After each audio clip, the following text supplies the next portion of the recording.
అంత అత్యాశ మంచిది కాదు. బాగా ఆలోచించి చెయ్యి, నువ్వేం చేయాలనుకుంటావో. నేను నీలా పిచ్చివాణ్ణి కాదు. డబ్బు ఎలా సంపాదించాలో నాకు తెలుసు. నువ్వు చూస్తూ ఉండు, నేను డబ్బు ఎలా సంపాదిస్తాను. రావడం గివడం అటుంచు, ఉన్నది పోకుంటే చాలు. నువ్వు మామిడి పండే తిను, టెంక గురించి ఆలోచించకు. నిన్ను చేసుకున్నాను కాబట్టే టెంకె గురించి కంగారు పడాల్సిందే. మామిడి పండు ఎప్పుడైనా తినొచ్చు. వినోద్ చాలా అత్యాశ గల వ్యక్తి. అతను ఎప్పుడూ సంపాదన గురించే ఆలోచిస్తూ ఉండేవాడు. అందర్నీ మోసం చేయడం అతనికి చాలా బాగా వచ్చేది. ఒకరోజు అతను కూర్చొని ఉన్నప్పుడు అతని భార్య ఇలా అంటుంది, ఎప్పుడు చూడు ఖాళీగా కూర్చుంటావు. ఏదైనా పని చేస్తే కదా అర్థమవుతుంది. ఖాళీగా కూర్చుంటే ఎలా? ఇలాగే కూర్చుంటే ఇల్లు గడవడం కష్టం. నేను కూర్చొనుంటే నువ్వు అస్సలు చూడలేవు. రోజంతా దెబ్బేస్తూనే ఉంటావు. అదే సమయం వచ్చాక నేను సంపాదిస్తాలే. ఆకలితో చావనివ్వను నిన్ను. నువ్వు అన్యాయంగా తెచ్చిన డబ్బు వల్ల లాభం లేదు. అవన్నీ నీకెందుకు? నీ పని ఏంటో నువ్వు చూసుకో. నా పని మధ్యలోకి నువ్వు రావద్దు. ఎప్పుడూ అరిచి నా నోరు మూయిస్తావు. ఆర్తి ఇంకా వినోద్ ఇలాగే ఎప్పుడూ గొడవ పడుతూ ఉండేవారు. కానీ వినోద్ ఆర్తి మాటలు అస్సలు పట్టించుకునేవాడు కాదు. ఆర్తికి రసగుల్లా తయారు చేయడం అంటే చాలా ఇష్టం. ఒకరోజు తను వినోద్ కోసం రసగుల్లా తయారు చేస్తూ ఉంటుంది. రసగుల్లా చాలా రుచిగా ఉంటాయి. అవి తిని వినోద్ మనసులో ఒక ఆలోచన వచ్చింది. ఆర్తి, నువ్వు రసగుల్లాలు భలే చేస్తావు. ఒక పని చెయ్యి, నువ్వు రసగుల్లాలు తయారు చెయ్యి. నేను బజారుకు వెళ్ళి వాటిని అమ్ముకుని వస్తాను. పోని, ఇప్పటికైనా ఒక మంచి మాట అన్నావు. ఇక నుంచి నేను రసగుల్లా తయారు చేస్తాను. ఆ తర్వాత చూద్దాం. ఆర్తి రసగుల్లా తయారు చేసి వినోద్కి ఇచ్చేది. ఇంకా వినోద్ వాటిని అమ్మేవాడు. ఆర్తి చేతి రసగుల్లా అందరూ చాలా ఇష్టంగా తినేవారు. దానివల్ల వినోద్కి బాగా సంపాదన వస్తూ ఉంటుంది. అన్నీ అమ్ముడుపోతున్నాయా రసగుల్లాలు? నాకు తెలీదు నీ చేతుల్లో ఏ మాయ ఉందో. నువ్వింత రుచిగా రసగుల్లలు చేస్తావని. అందరూ నీ చేతి రసగుల్లలు చాలా ఇష్టపడుతున్నారు. ఇవాళ నీ రసగుల్లలు ధడాధడ అమ్ముడుపోయాయి. డబ్బు కూడా బానే వచ్చింది. ఇది చాలా మంచిది.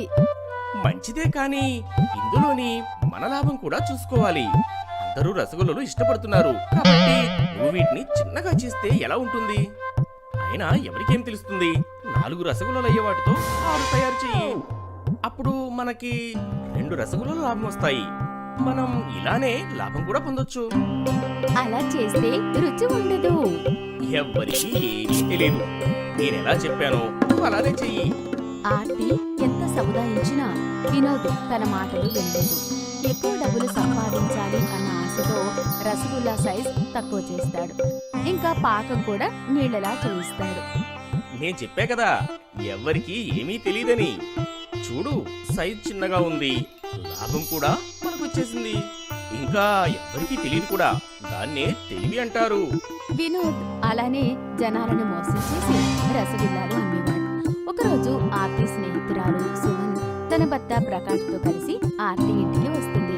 ఆర్తి తనని చూసి చాలా ఆనందిస్తుంది. ఇంకా వాళ్ళకి తన చేతి రసగుల్లా తినిపిస్తుంది. ఆర్తి, నీ చేతి రసగుల్లా మాయ అలాగే ఉంది. పెళ్లికి ముందు ఎలా ఉండేదో ఈ రుచి ఇప్పటికీ గుర్తుంది. ఇంకా ఇవాళ మళ్ళీ నేను నీ చేతి రసగుల్లా తినడానికి వచ్చాను. ఇంకా ఈసారి నేను నా భర్తని కూడా తీసుకుని వచ్చాను. నిజంగా ఆర్తి గారు, పెళ్లి తర్వాత సుమన్ కి నేను చాలా స్వీట్లు తినిపించాను. కానీ తను ఎప్పుడూ మీ చేతి ఎర్రటి రసగుల్లా రుచి గురించి మాట్లాడుతూ ఉండేది. అందుకే నేను కూడా మీ చేతి రసగుల్లలు తినాలి అనుకున్నాను.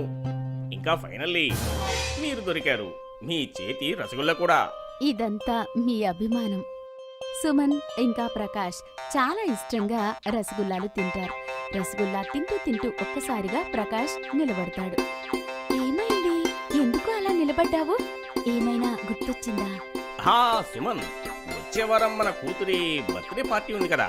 ఆర్తి తయారు చేసిన రసగుల్లాలు మన పార్టీలో మనం పెడితే ఎలా ఉంటుంది? నువ్వు చాలా మంచి విషయం చెప్పావు. ఆర్తి గారు, మీరు మా పార్టీలోని రసగుల్లలు తయారు చేయడానికి ఇష్టపడుతున్నారా? కానీ నేనెలా? అదంతా నాకు తెలీదు. ఇంకా ఇది ఫైనల్.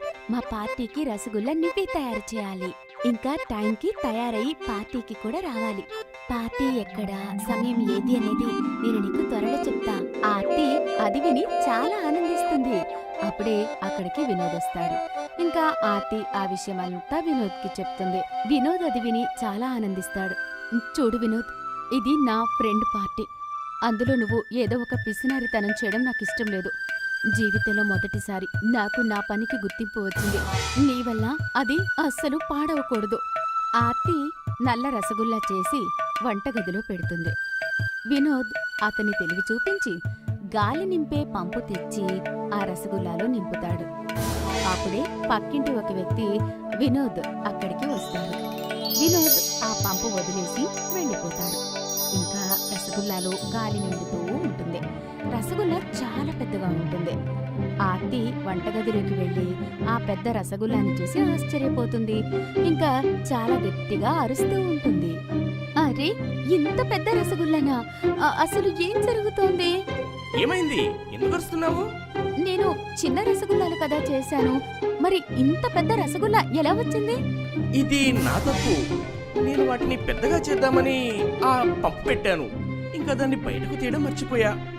దానివల్ల ఇంత పెద్దగా అయిపోయింది. నేను చెప్పాను కదా, నా పనిలో నువ్వు అస్సలు తలదూర్చుకో అని. కానీ నువ్వు అసలు వినవేంటి? ఆర్తి తల పట్టుకుని కూర్చొని ఏడుస్తూ ఉంటుంది. వినోద్కి కూడా అర్థం కాదు ఇప్పుడు అతను ఇంత పెద్ద నల్ల రసగుల్లా ఏం చెయ్యాలి అని. అప్పుడే అతనికి ఒక ఆలోచన వస్తుంది. అరే, ఏడవకు పిచ్చిదానా, ఏం కాలేదు. ఇంకా చెప్పాలంటే మంచే జరిగింది. ఇందులో మంచి ఏముంది? అక్కడ పార్టీకి తనకి రసగుల్లా కావాలి. ఇక్కడ అంతా నువ్వు నాశనం చేసి కూర్చున్నావు. అరే పిచ్చిదానా, అందరూ చిన్న చిన్న రసగుల్లలు అమ్ముతారు. కానీ మనం పెద్ద రసగుల్లలోని చిన్న చిన్న రసగుల్లలు పెట్టమ్ముదాం. ఇంకా మనకి మంచి లాభం కూడా వస్తుంది.